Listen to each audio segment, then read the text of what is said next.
Assalamualaikum warahmatullahi wabarakatuh. Perkenalkan, nama saya Ahmad Jawudin. Di sini kelompok saya akan menjelaskan materi yang berjudul pernikahan baik.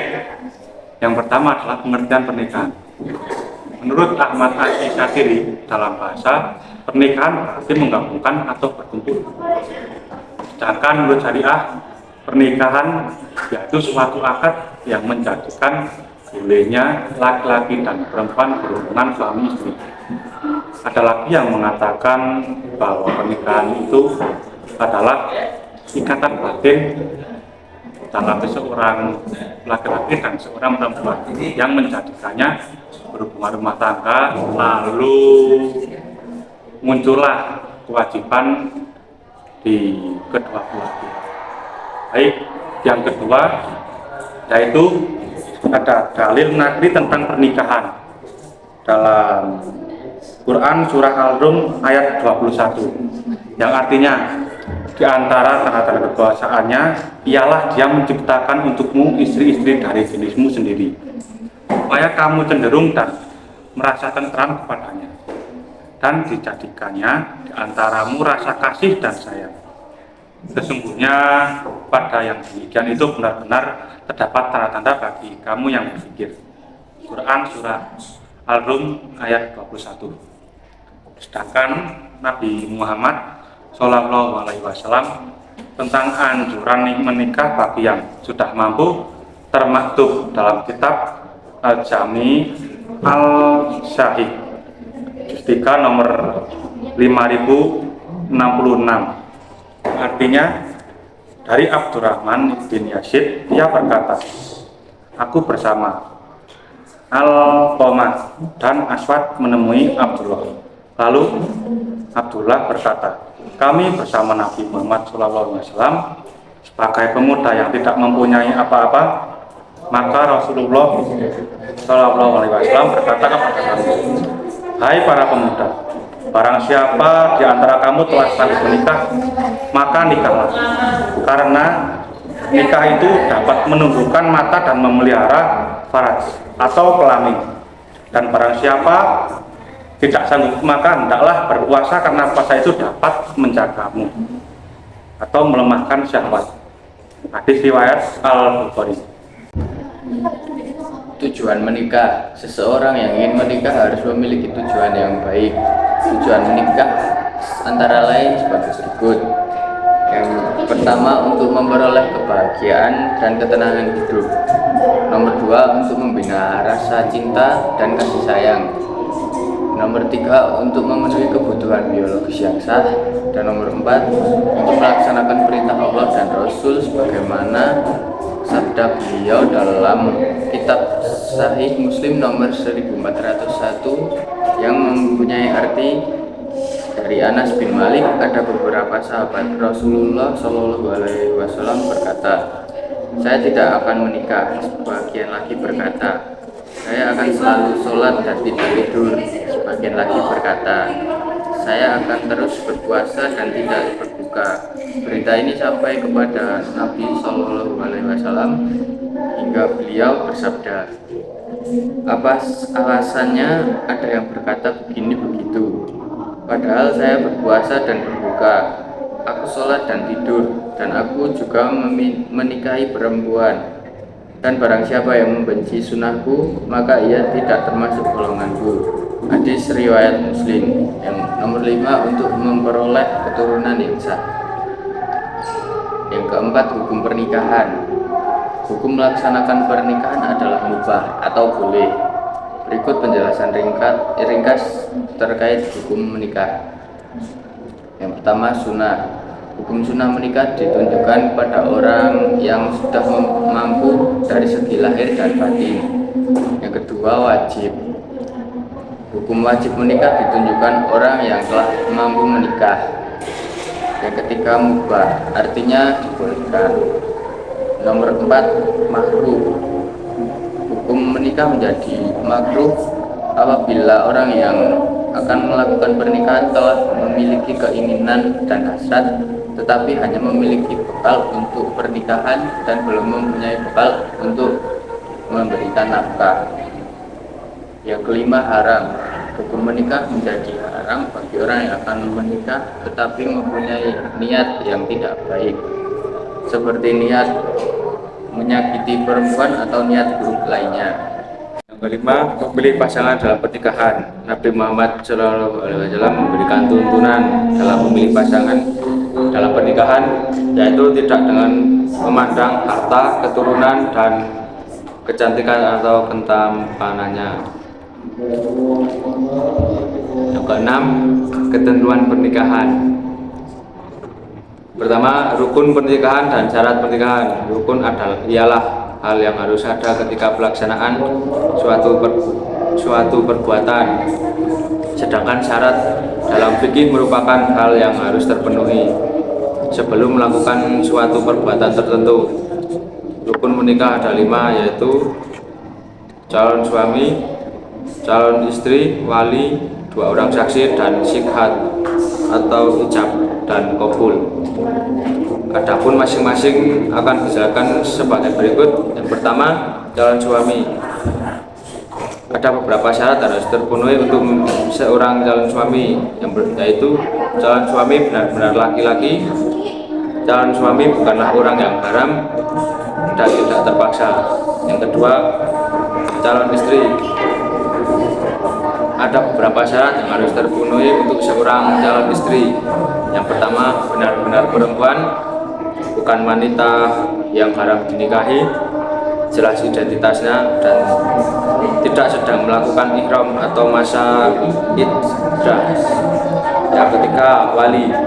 Syarat menjadi wali dalam pernikahan yaitu yang pertama, Islam, balik, berakal sehat, merdeka, bukan seorang budak, dan terakhir, laki-laki atau tidak sah wali dari perempuan. Yang keempat, 2 orang saksi.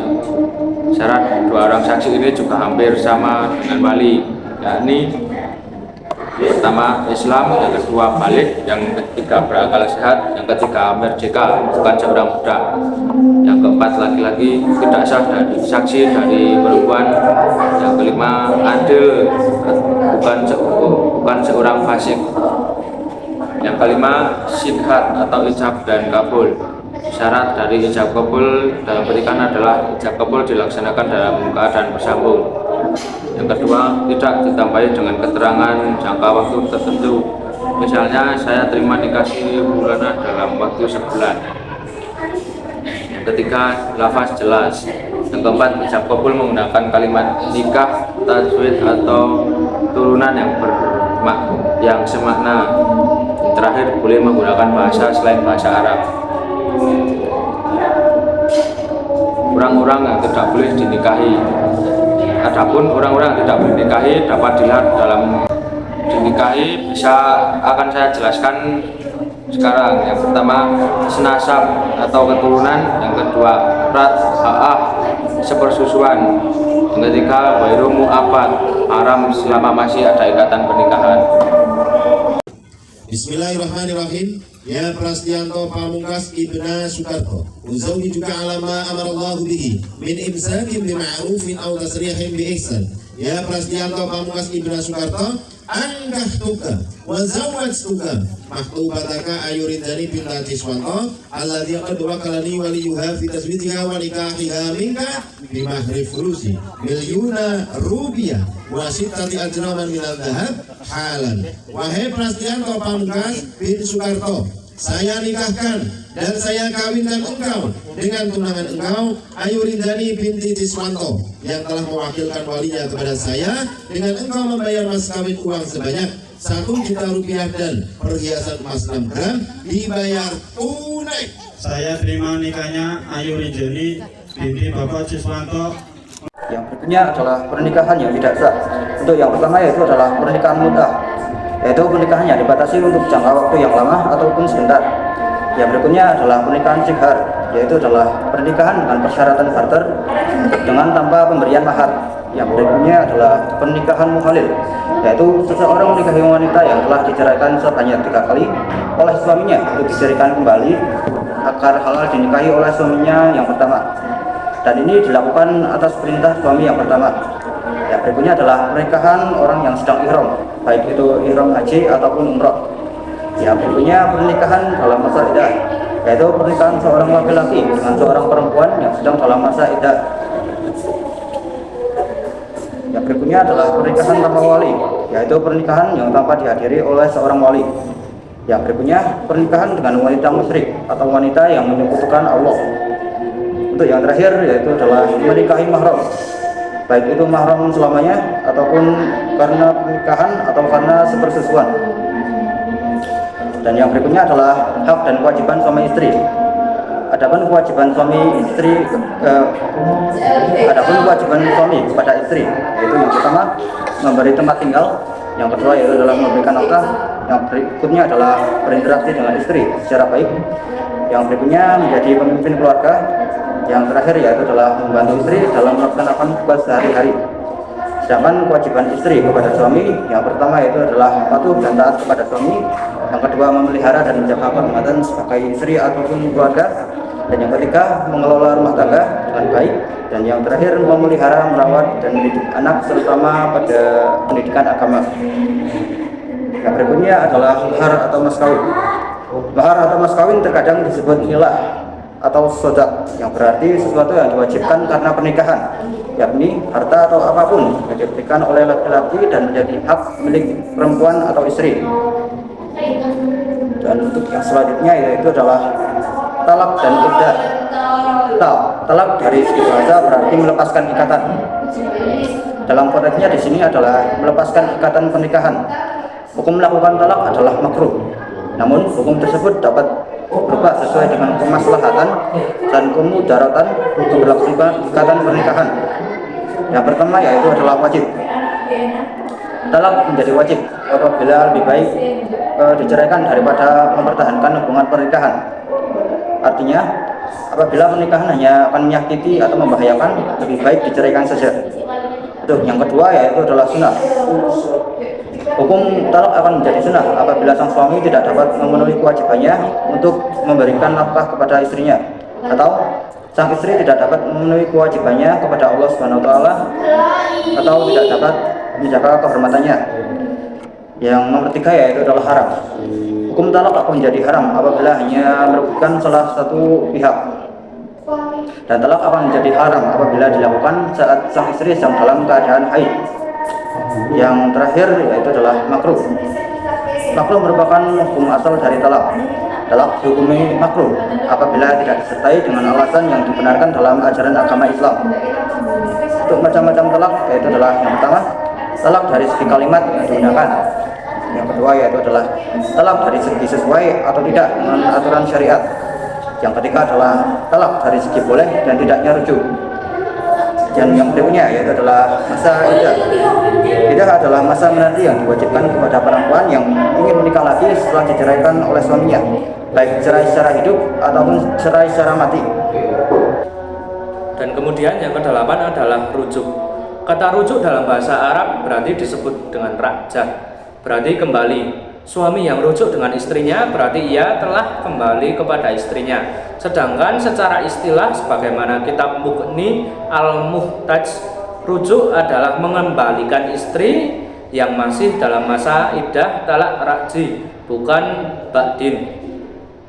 Dengan kata lain, rujuk hanya dapat dilakukan pada saat istri dijatuhkan talak raj'i, bukan ba'in, dan selama masa iddah. Kemudian syarat dan rukun rujuk.